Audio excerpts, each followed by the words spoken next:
কোরআন নাজিলের মাসে আমাদের ছোট ছোট সন্তানেরা রোজা রাখে, যারা এখনো প্রাপ্ত বয়স্ক হয়নি, রোজা ফরজও হয়নি, বাবা মায়ের সঙ্গে একটু রোজা রাখার চেষ্টা করছে ছোট ছোট কালচারটা সন্তানেরা। ডেভেলপ করছে।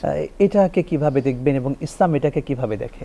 বাচ্চা হাঁটা শিখছে এই 1.5 বছর 1 বছর বা 2 বছর, তার কিন্তু দুনিয়ার কোনো সেন্সই ডেভেলপ করেনি। বাট সে তখন তার মা যখন নামাজ পড়ছে বা তার ভাই বা বাবা যখন নামাজ পড়ছে, সেও কিন্তু সিজদা দিচ্ছে, সিজদার জায়গায় যেয়ে শুয়ে থাকছে।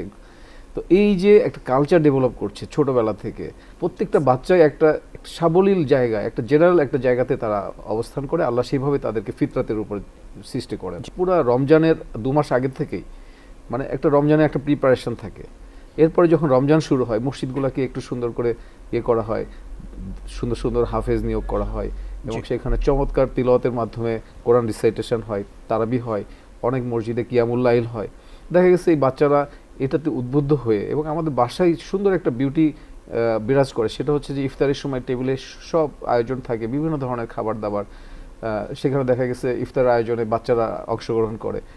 রাত্রে সাহারিতে, এটা তো আমরা রাত্রে ঘুমানোর জন্য, কিন্তু রাত্রে দেখা গেছে বাবা মা যখন উঠে যায়, বাচ্চা উঠে যায়, আস্তে আস্তে একটা কালচার ডেভেলপ করে। সে জানতে শিখে যে না, ইসলামের এটা একটা বিধান এবং ফরজ বিধান, এবং সে আস্তে আস্তে সে প্র্যাকটিস করে। তো এই কালচারে ডেভেলপ করতে করতে একটা সময় দেখা গেছে যে 5 বছর 7 বছর করতে করতে যখন তার উপর ফরজ হয়ে যায় রমজানটা, তখন এটা সে ভেরি মাচ ইউজ টু হয়ে যায় এবং তার জন্য কোনো নতুন কিছু মনে হয় না, এবং সে সকল পার্থিব কাজ, অফিস আদালত, লেখাপড়া সব কিছু পাশাপাশি এই রমজান মানে রোজা সিয়াম সাধনার মাধ্যমে সে দিনটা কি সাবলীলভাবে মানে এটা করতে পারে।